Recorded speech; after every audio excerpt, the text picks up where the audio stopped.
Hello, नमस्कार, आदाब, सत श्रीकाल और अस्सलाम वालेकुम। मैं हूं मोहम्मद अहमद काज़मी, लेकर आया हूं आपका पसंदीदा कार्यक्रम आपके रूप में।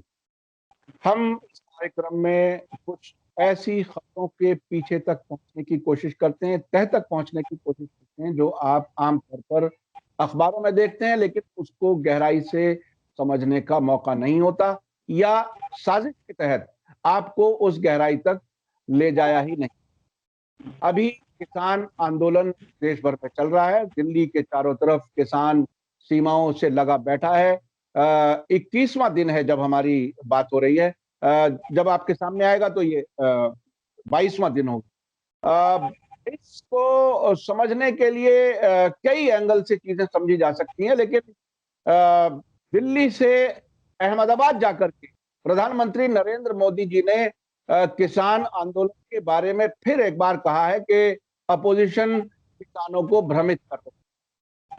किसान सरकार तोहफा देना चाहती है और किसान तोहफा नहीं लेना चाहते, और उनका हक छीन लिया गया है राजधानी तक पहुंचने का।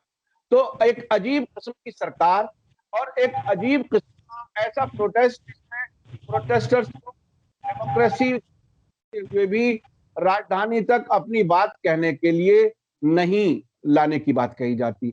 इसी बीच में पार्लियामेंट का सेशन भी मंसूख कर दिया जाता है कि साहब विंटर सेशन नहीं होगा, कोरोना का बहाना कर दिया जाता है। तो ये सरकार किस तरह से चल रही है डेमोक्रेसी में, ये बहरहाल बहुत ही गौर करने की बात है। लेकिन अहमदाबाद का जो कुछ प्रधानमंत्री ने कहा और इसका क्या मकसद था वहां जाकर के कहने का, और आखिर ग्राउंड पर जो लोग सुनने के लिए आए थे, क्या वो वाकईन किसान थे, क्या वो बीजेपी से जुड़े हुए किसान थे? ये सारी चीजें सारे एंगल से समझने के लिए मेरे साथ खास मेहमान हैं अहमदाबाद से ही सहल कुरैशी साहब, जो देश लाइव यूट्यूब चैनल चलाते हैं। आप उनका चैनल देख सकते हैं, बहुत अच्छी वीडियो होती है, खबरों के गहराई तक वो जाते हैं। सहल कुरैशी साहब, वेलकम का मीडिया स्टार वर्ल्ड में। आप बताइए कि ये मोदी जी को अहमदाबाद अपने होम स्टेट में, होम सिटी में जाकर के इतने बड़े इशू क्यों एड्रेस करना पड़ा? आखिर क्या कुछ रहा अहमदाबाद में जो देश के लोगों को? आदमी साहब, सबसे पहले तो बहुत बहुत शुक्रिया और आपको मुबारकबाद के ऐसे दौर में जब कोई किसानों की बात नहीं कर रहा है, जो जमीनी मुद्दों से जुड़ी बात नहीं कर रहा है, आप ऐसे मसलों को उठाते हैं, ऐसे मुद्दों को उठाते हैं, जनता के सामने लाकर रखते हैं। आपको मुबारकबाद मैं देना चाहूंगा। और जो बात आपने कही, बिल्कुल जिस तरीके से प्रधानमंत्री नरेंद्र मोदी, उनके घर से, प्रधानमंत्री निवास से चंद किलोमीटर दूर वहां पर सिंघू बॉर्डर पर जो है वो किसान बैठे हुए हैं। आज 20 दिन 21 दिन जो है वो हो जाएंगे अब, लेकिन प्रधानमंत्री उनसे बात करने नहीं गए, ना ही वहां के कोई नेता को उन्होंने बुलाया खुद से बात करने के लिए। प्रधानमंत्री के मंत्री जो हैं वो उनसे बात कर रहे हैं। तो यकीनन ऐसे में सवाल उठना तो लाजमी है कि आप दिल्ली में रहकर, दिल्ली में जो किसान है, आप उनसे बात नहीं कर रहे हो। आप अपने होमलैंड में गुजरात में जाते हो और गुजरात के कच्छ में जाकर आप वहां पर किसानों से बात कर रहे हो। और किसान भी कौन से हैं वो, आप जानबूझकर, क्योंकि ये सभी को पता है कि मोदी जी जो हैं वो मार्केटिंग और ब्रांडिंग जो है बड़ी अच्छे से करते हैं, उन्हें पता होता है। और जो उनके जो कैमरामैन वगैरह जो रहते हैं सारे मीडिया के, उनको पहले से साफ कह दिया जाता होगा कि भाई इस तरीके से आपको एंगल करना है, ये करना है। तो आप देखिए कि जो फोटो शाये किए गए उसमें दिखाया गया कि प्रधानमंत्री नरेंद्र मोदी, कुछ किसान है और उसमें भी सिख किसान है, साफ ये दिखाया गया है कि सिख लोग बैठे हुए हैं और उनसे प्रधानमंत्री बात कर रहे हैं। तो यकीनन सवाल तो उठेगा कि आप दिल्ली के किसानों से बात नहीं कर रहे हैं, आप गुजरात में जाकर, कच्छ में जाकर वहां पर आप किसानों से बात कर रहे हो। दूसरा, आपने जो कहा कि जो रैली में जो भीड़ आती है, काजमी साहब, मैं आपको कुछ ऐसे बताता हूं कुछ चीजें कि मैंने कुछ होमगार्ड के जवानों से बात की थी। अहमदाबाद में बहुत बड़ी नरेंद्र मोदी की रैली होने वाली थी। उन होमगार्ड के जवानों ने मुझे कहा कि हम लोगों से कहा गया है कि आप अपना ड्रेस मत पहनना, आज आप सिविल ड्रेस में आना, और लग्जरी में भरकर, बसों में भरकर इन होमगार्ड के जवानों को प्रधानमंत्री की रैली में ले जाया गया था। ये अहमदाबाद का एक वाकया है पुराना। तो बीजेपी किस तरीके से भीड़ जुटाती है ये हम देख सकते हैं कि होमगार्ड के जवान, पुलिस के जवान अगर सिविल ड्रेस में होंगे तो वो आम जनता की तरह लगेंगे, कोई पहचान नहीं पाएगा कि ये पुलिस के लोग हैं। तो इसी तरीके से भीड़ जुटाना बीजेपी के लिए कोई बड़ी बात नहीं है। बड़ा जबरदस्त फंडिंग उनके पास में है, पैसा अदानी अंबानी सब उनके पास में है। दूसरा, जिन किसानों ने काजमी साहब बात जो कर रहे थे, जो सिख किसान जिन्हें बताया जा रहा है, आपको बता दें कि 1965 में जब युद्ध चल रहा था, जब जंग हो रही थी, तब लाल बहादुर शास्त्री ने, जो प्रधानमंत्री, तत्कालीन जो प्रधानमंत्री थे, उन्होंने पंजाब और हरियाणा से कुछ किसानों को लाकर गुजरात की जो बॉर्डर है, जो सरहदी इलाका है कच्छ भुज, जहां पर पाकिस्तान की सरहद पड़ती है, उस इलाके में लाकर बसाया था ताकि ये किसान यहां पर काश्तकारी करें, खेती करें। आपको हैरानी होगी काजमी साहब, जो आज प्रधानमंत्री नरेंद्र मोदी ने जो कट जो बयान दिया कि हम किसानों के लिए 24 घंटे बातचीत करने के लिए तैयार हैं, हम उनके लिए अच्छी नीतियां बना रहे हैं, हम किसानों का भला सोचते हैं, ऑपोजिशन जो है वो भरमाने का काम कर रहा है, ये तमाम बातें प्रधानमंत्री नरेंद्र मोदी ने कही। आजमी साहब, ये बहुत कम लोगों को पता होगा कि जब 1965 में इन किसानों को गुजरात के कच्छ में लाकर बसाया गया था, उनको जमीन, जिस जमीन पर वो खेती कर रहे थे, प्रधानमंत्री नरेंद्र मोदी ने 2010 में इन किसानों की उन जमीनों को छीन लिया था। तकरीबन 750 किसान थे जो हरियाणा के थे, पंजाब के थे, राजस्थान के थे। इनमें सबसे ज्यादा 350 से ज्यादा किसान जो है वो पंजाब के थे, सिख भाई थे। उनकी जमीनों को छीन लिया गया 2010 में।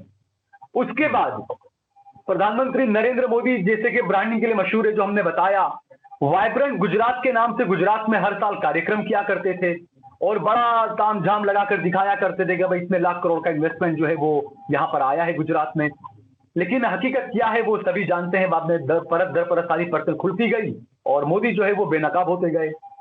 ऐसे ही वाइब्रेंट गुजरात का एक कार्यक्रम हो रहा था। उस कार्यक्रम में जिनकी जमीन छीनी गई, उन लोगों ने आकर हंगामा कर दिया। पूरी दुनिया के बड़े बड़े बिजनेसमैन लोग वहां पर बैठे हुए थे और ये सभी जानते हैं मोदी अपनी बेइज्जती इस तरह की कभी बर्दाश्त नहीं करते हैं। इन किसानों ने अपनी जमीन को लेकर हाईकोर्ट का दरवाजा खटखटाया, क्योंकि जब ये मामला हुआ, जब वाइब्रेंट गुजरात में इन किसानों ने हंगामा किया, काजमी साहब, प्रधानमंत्री नरेंद्र मोदी ने उन तमाम किसानों की जमीनों को सीज कर दिया, उनकी जमीनें जब्त कर ली गई। मामला हाईकोर्ट पहुंचा, उसके बाद ये मामला सुप्रीम कोर्ट पहुंचा। काजमी साहब, आप सोचिए, हाईकोर्ट ने, गुजरात हाईकोर्ट ने उस टाइम के जो मुख्यमंत्री थे नरेंद्र मोदी, उनकी सरकार को फटकार लगाई थी और कहा था कि इन किसानों को उनकी जमीन दोबारा वापस दी जाए, लौटा दी जाए। जो सीज की गई है इनकी जमीन, उसको उनको दोबारा लौटा दी जाए। आप हैरानी होगी आपको, ये आज बात करते हैं कि हम किसानों के हामी हैं। इन्होंने उस वक्त गुजरात हाईकोर्ट के फैसले को सुप्रीम कोर्ट में चैलेंज किया था, प्रधानमंत्री नरेंद्र मोदी जब मुख्यमंत्री हुआ करते थे तब।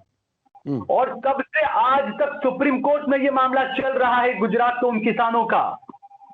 उनमें से जो 750 किसान थे जिनकी जमीनें ली गई थी, उनमें से सिर्फ 52 किसानों को अपनी जमीन वापस लौटाई गई है। बाकी का मामला अपने सुप्रीम कोर्ट में चल रहा है। तो ऐसे में सवाल यह उठता है कि मोदी की कथनी और करनी में कितना अंतर है। तो यानी ये जो जमीन पर जो अब शक जाहिर किया जा रहा है किसान लीडरों की तरफ से कि ये सब कुछ अडानी अंबानी को देने की तैयारी है, ये काम वो पहले से, यानी गुजरात में पहले से कर रहे थे। आप ये कहना चाह रहे हैं आखिर किसानों को सड़क पे लाना, उनको मजदूर बना देना, उनको जमींदार से जो है वो बेरोजगार जवान सड़क पे आ जाएं, ये लाने का सिलसिला गुजरात से पहले से चल रहा है। क्या यही गुजरात मॉडल है जो देश भर में लाना चाहते हैं? बिल्कुल, देखिए यही गुजरात मॉडल है काजमी साहब, क्योंकि आप देखिए 20-25 साल पहले गुजरात में 1 करोड़ 10 लाख किसान हुआ करते थे। आज जिसे ये गुजरात मॉडल कहते हैं, वहां पर सिर्फ 56 लाख किसान बचे हुए हैं। अब उनकी जमीनें छीन ली गई। आप देखिए, जो टाटा को जो नैनो का प्रोजेक्ट दिया गया था अहमदाबाद में बिल्कुल करीब में, यहां पर साणंद जो इलाका पड़ता है, वहां पर टाटा नैनो को प्रोजेक्ट दिया गया था, किसानों की जमीनें ली गई थी और उस वक्त ये कहा गया था कि भाई आपके बच्चों को, आपके जो आने वाली नस्लें होगी उनको रोजगार मिलेगा, अहमदाबाद के युवाओं को रोजगार मिलेगा, गुजरात के युवाओं को रोजगार मिलेगा। लेकिन टाटा नैनो क्या आपको कहीं रोड पर नजर आती है काजमी साहब? 30,000 करोड़ रुपया प्रधानमंत्री मोदी जब मुख्यमंत्री थे तब उन्होंने टाटा को दिया था, 30,000 करोड़ रुपया प्लांट लगाने के लिए। वो 30,000 करोड़ रुपया अगर किसानों के लिए किया होता तो गुजरात का किसान कितना खुशहाल होता आज। काजमी साहब, गुजरात मॉडल की ये बात करते हैं, आपको ये पता होना चाहिए कि गुजरात का किसान 10,000 रुपया महीना भी नहीं कमाता है। सबसे सुखी जो किसान पंजाब के कहे जाते हैं। गुजरात मॉडल अगर इतना अच्छा है तो गुजरात के किसान इतने पिछड़े क्यों हैं, जबकि आप यहां पर मुख्यमंत्री थे कई सालों तक। तो हकीकत ये जो बातें जो उठ रही है अंबानी और अदानी को लेकर, ये पहले से ही तय था। क्योंकि जब प्रधानमंत्री नरेंद्र मोदी सत्ता में आए, जब मुख्यमंत्री बने थे गुजरात के, उसके बाद से लगातार 2005, 6, 7 में तो अदानी ने कई सारी जमीनें दी गई, उनको सरकार ने कई सारी जमीनें दी, अपने प्लांट उन्होंने लगवाए। और शुरू से ही अदानी अंबानी का एक ख्वाब रहा है कि जो किसान और जो एग्रीकल्चर का जो चीज है उस पर पूरा अपना कब्जा कर लिया जाए। तो ये कोई नई बात नहीं है। प्रधानमंत्री नरेंद्र मोदी का जो अदानी अंबानी के साथ में जो याराना है, जब वो गुजरात के मुख्यमंत्री हुआ करते थे तभी तो उनका याराना है।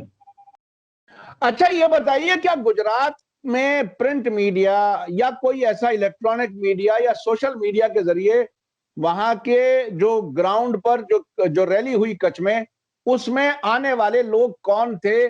कहीं कुछ और डिटेल मिली? कहीं आई कुछ ऐसी? क्योंकि हम जैसे दिल्ली में अक्सर देखते हैं सियासी पार्टियां बाकायदा कॉन्ट्रैक्टर्स होते हैं, उनके जरिए लोगों को लाया जाता है, ये भी बता दिया जाता है कि कौन से कपड़े पहन के आने हैं, क्या दिखना चाहिए। कभी कभी आपने देखा मध्य प्रदेश में बाकायदा हिंदुओं को टोपियां उड़ा करके, हिंदू औरतों को बुर्के पहना करके इस तरह से लाया गया। ये जो आपने बात कही कि कुछ सिख भी नजर आए पगड़ी बांधे हुए, तो क्या कहीं कुछ ऐसी रिपोर्टें आई हैं गुजरात में कहीं मीडिया में? काजमी साहब देखिए, एक तो ये होता है कि जब प्रधानमंत्री नरेंद्र मोदी का जब गुजरात में दौरा होने वाला होता है, तब सांसद से लेकर जो ब्लॉक प्रमुख होते हैं उनको भी जिम्मेदारी दी जाती है कि आपको इतने इतने लोगों को हर हाल में लेकर आना है। आसपास के गांवों से भी जो है वो लोगों को लाया गया था। ये जो लोग दिख रहे थे ये सिर्फ कच्छ के लोग नहीं थे, आसपास के गांवों के लोगों को भी बसों में भर भर कर लाया गया था। और दूसरा काजमी साहब, जिस तरीके से आपने कहा कि यहाँ की मीडिया में, चैनल में किस तरह की खबरें हैं, तो आप सोचिए काजमी साहब, जब दिल्ली में रहकर प्रधानमंत्री नरेंद्र मोदी किसी मीडिया चैनल को जबान नहीं खोलने दे रहे हैं, आपको क्या उम्मीद लगती है कि गुजरात के पत्रकार उनके खिलाफ कुछ कहेंगे? एक पत्रकार, बहुत मुश्किल काम है। एक धवल पटेल नाम के एक पत्रकार थे जो एक अपनी वेबसाइट, एक वेब पोर्टल चलाया करते थे। उन्होंने सिर्फ एक खबर डाली थी पिछले दिनों कि मुख्यमंत्री जो हैं यहाँ के रूपाणी, उनका अब जाना तय है, और जो कैबिनेट मिनिस्टर है, केंद्रीय मंत्री है मोदी सरकार में, मनसुख मांडविया, वो अब गुजरात के मुख्यमंत्री बनने वाले हैं। ये एक मामूली सी खबर थी। अगर आप इसे एक नजरिए से देखें तो हर पत्रकार इस तरह की खबरें बनाते हैं और लगाते हैं, चलाते हैं। महज इस खबर के लिए उस पत्रकार को गिरफ्तार कर लिया गया, उस पर देशद्रोह का आरोप लगा दिया गया, राष्ट्रद्रोह का आरोप लगा दिया गया। आप सोचिए, तो इतने सब मामलों में आप फंसाएंगे अगर एक मामूली सी पत्रकार को, तो फिर किस पत्रकार की हिम्मत होगी कि वो गुजरात में रहकर इस तरीके से मोदी की रैलियों का पोस्टमार्टम कर दे? जी जी जी।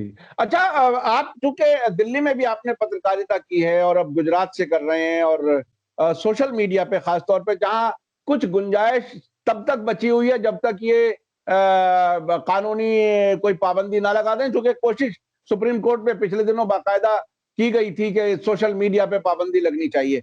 अब आपको क्या लगता है, यानी क्या गुजरात में आम तौर पर किसान ये जो मूवमेंट जो चल रहा है, जिसमें आमतौर पर ज्यादा पंजाब के लोग हैं या हरियाणा के लोग हैं, दूसरे स्टेट्स के भी हैं, लेकिन आमतौर पर परसेप्शन यही बनाने की कोशिश की जा रही है कि सिर्फ पंजाब के लोग हैं, तो क्या इस प्रोटेस्ट को के सपोर्ट में कहीं कुछ गुजरात में किसान कहीं हैं, या क्या सूरत हाल है किसानों की? देखिए काजमी साहब, यही बात है कि प्रधानमंत्री नरेंद्र मोदी खबरों को प्लान कराना बड़े अच्छे से जानते हैं। मीडिया घराना किस तरीके से, कुछ जो चंद गोदी मीडिया के लोग बने हुए हैं, वो किस तरह का बेरुखी जो है दिखा रहे हैं किसानों के तई, ये सभी को पता है। ये मीडिया दिखा रहा है कि सिर्फ पंजाब के किसान हैं, हरियाणा के किसान हैं। काजमी साहब, सिंघू बॉर्डर पर और राजस्थान जयपुर दिल्ली जो है हाईवे, वहां पर 1,000 किसान गुजरात से जाकर बैठे हैं। एक नौजवान लड़का जो किसान है, जो गुजरात के गांव गिर सोमनाथ से बाइक लेकर गया है दिल्ली किसानों के समर्थन के लिए, लेकिन मीडिया नहीं दिखा रहा है। दूसरा, आपको हैरानी होगी काजमी साहब, गुजरात में किसानों को नजरबंद किया जा रहा है ताकि वो घरों से बाहर न निकल सकें, वो प्रोटेस्ट न कर सके, वो प्रदर्शन न कर सके, वो दिल्ली न पहुंच सके। तो ऐसा नहीं है कि गुजरात का किसान बहुत खुश है। गुजरात का किसान बिल्कुल विरोध कर रहा है। इसीलिए आपने देखा होगा कि सबसे पहले जब किसानों ने बंद का ऐलान दिया, आपको हैरानी होगी, सबसे पहले गुजरात के मुख्यमंत्री ने आकर कहा कि बंद को हम समर्थन नहीं करते हैं और जो बंद कराएगा उसको हम उसके खिलाफ कार्रवाई करेंगे। क्योंकि गुजरात के जो एतराफ, अहमदाबाद के एतराफ के जो गांव हैं, गुजरात के दूर दूर के भी जो गांव हैं, वहां पर यकीनन किसान जो है वो काफी नाराज है। और जो बंद किया गया था, बनासकांठा है, अमरेली है, जामनगर, भावनगर, कई जगहों पर किसान बाहर सड़क पर आए थे। किसानों ने बसों को रोका था, ट्रेन टायर जो है वहां पर जलाए थे, सड़कों को जाम किया था। लेकिन मीडिया से इस खबर को दबा दिया गया और यह दिखाने की कोशिश की गई कि गुजरात का किसान बिल्कुल इसमें हिस्सा नहीं ले रहा है। लेकिन हकीकत यह है कि गुजरात का किसान बढ़ चढ़कर हिस्सा ले रहा है। गोदी मीडिया इसको न दिखा रहा हो, लेकिन सोशल मीडिया को आप खंगोलेंगे तो सोशल मीडिया में ऐसी तमाम चीजें सामने आ रही है कि किस तरीके से गुजरात की जो रूपानी सरकार है, जो बीजेपी की सरकार है, वो किसानों को नजरबंद करने में लगी हुई है। बहुत बहुत शुक्रिया जनाब सहल कुरैशी साहब। चूंकि सोशल मीडिया पे बहुत लंबी बात नहीं हो सकती, आपने सारे फैक्ट्स बहुत ही गैर मामूली तरीके से आपने सब पेश किए। कोई खास और कोई पॉइंट अगर ऐसा रह गया हो जो कवर ना हुआ हो, आप कुछ और बताना चाहें किसानों से मुताल्लिक, गुजरात का खास तौर पे, आप वो बता सकते हैं।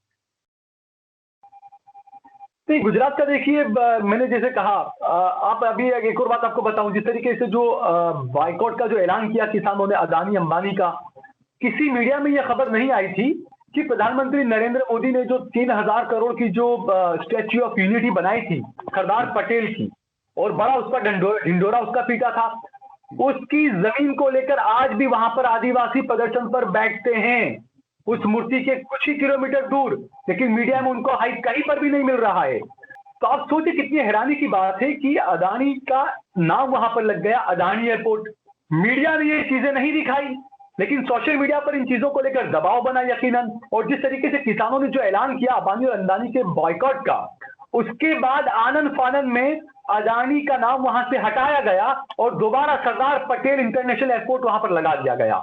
तो ये चीजें हैं, ये यकीनन ये कहीं ना कहीं अब दबाव की राजनीति काम आने लगी है। जिस तरीके से जियो जो है वो दौड़कर चला गया ट्राई में कि हमारे कस्टमर भाग रहे हैं अब, और एयरटेल और वोडाफोन जो है वो उसको भरमाने का काम कर रहे हैं। तो यकीनन ये किसानों की पहली जीत इसे कहा जा सकता है काजमी साहब, लेकिन मीडिया इसको नहीं दिखा रहा। गुजरात की ऐसी बहुत सी चीजें हैं कि अदानी ने जिस तरीके से बड़ी बड़ी जमीनों पर कब्जा किया, कोड़ियों के दाम में जमीनें दी गई, आज भी किसान प्रदर्शन कर रहे हैं, लेकिन मीडिया में कहीं पर भी उन किसानों को कोई जगह नहीं मिल रही है। प्रधानमंत्री मोदी कच्छ में आकर सिख किसानों से बात करने का नाटक करते हैं, लेकिन उनके गुजरात में कई जगहों पर वो स्टैच्यू ऑफ यूनिटी इतनी मर्तबा गए, वहां पर बाहर कई लोग प्रदर्शन कर रहे होते हैं, प्रधानमंत्री ने उनसे कभी बात नहीं की। तो इसीलिए मैं कहता हूं कि ये जो है सिर्फ लाउड स्पीकर है अदानी और अंबानी के, ये प्रधानमंत्री नहीं है। इन्होंने पहले खुद ही स्वघोषित बता दिया था कि मैं तो चौकीदार हूं, मैं प्रधानमंत्री नहीं हूं। जनता ने समझा नहीं कि ये चौकीदार किसके हैं, ये अदानी और अंबानी के चौकीदार है असल में। बहुत बहुत शुक्रिया सहल कुरैशी साहब, आपने बहुत ही फैक्ट्स के साथ, फिगर्स के साथ इंफॉर्मेशन आपने दी। जैसा कि खासतौर पे अहमदाबाद एयरपोर्ट के बारे में आपने बताया, जो नाटक किया जाता है सरदार पटेल से मोहब्बत का, वो मोहब्बत शायद सरदार पटेल से ज्यादा अडानी से हमारी सरकार को है, जो साबित भी हो चुकी। तो बहरहाल किसानों का जो खदशा है, जो शक है, जो बल्कि यकीन है कि ये सिर्फ अडानी और अंबानी के लिए काम कर रही है ये सरकार, और ये उनके सामने बिल्कुल ऐसा जैसे किसी शेर के सामने जो है वो शिकार को डाल देना, तकरीबन ऐसी हालत किसानों की करने जा रही है। और आपने बताया कि अहमदाबाद में ये तजर्बा किया जा चुका है, ये बहुत ही अहम है। इस पर पूरे देश के लोगों को, न सिर्फ किसानों को, गौर करने की जरूरत है। और ये असली चेहरा जो गुजरात मॉडल कहा जाता है, इसको दुनिया भर में जानना बहुत जरूरी है, ताकि लोग समझ सकें कि ये आखिर साजिश कितनी बड़ी है। बहुत बहुत शुक्रिया साहिल कुरैशी साहब, आपने हमें वक्त दिया। मीडिया स्टार वर्ल्ड के दर्शकों को आपने बहुत सी इंफॉर्मेशन दी, इसके लिए बहुत बहुत शुक्रिया। मैं अपने दर्शकों से कहना चाहता हूं कि ये बहुत ही अहम इम्पोर्टेंट इवेंट थी जो प्रधानमंत्री जी कच्छ में जाकर के किसानों के बारे में बोल करके आए हैं। हमने इसको गहराई से समझने के लिए सहल कुरैशी साहब से रिक्वेस्ट की और उन्होंने हमारी रिक्वेस्ट मानी। हमारी कोशिश रहती है कि जहां से जो खबर हो वहीं से समझी जाए। ये दिल्ली में बैठ करके डेस्क पर बैठ करके जो खबरें बनाने वाले लोग हैं और खासतौर पे गोदी मीडिया ये कभी नहीं बताएगा। इसी के साथ मुझे दीजिए इजाजत। धन्यवाद, शुक्रिया। जय भारत, जय हिंद।